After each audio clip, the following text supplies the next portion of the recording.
2 मिनिटं घ्या.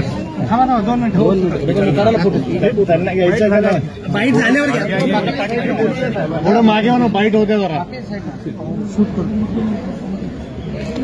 दादा काय सांगताल धनगर समाजाच्या अधिवेशनाबद्दल काय सांगताय? ते धनगर समाजाचं अधिवेशन घेतलं त्याच्याबद्दल धनगर समाजाच्या कार्यकर्त्यांचे आणि आयोजकांचे आभार मानतो. धनगर समाजाने एक लक्षात घेतलं पाहिजे की ते लढाऊ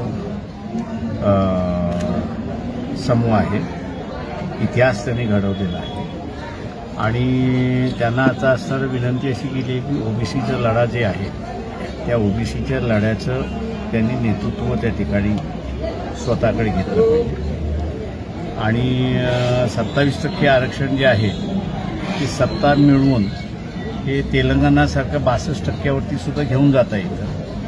धनगर समाजाचं जे आदिवासी समाजामध्ये जी मागणी आहे, काही उत्साही कार्यकर्ता हायकोर्टामध्ये गेले आणि हायकोर्टातून सुप्रीम कोर्टामध्ये गेले, तर सुप्रीम कोर्टाने निर्णय असा दिला की धनगर आणि धनमट हे 2 वेगवेगळे आहेत, त्याच्यामुळे तो मार्ग संपलेला आहे.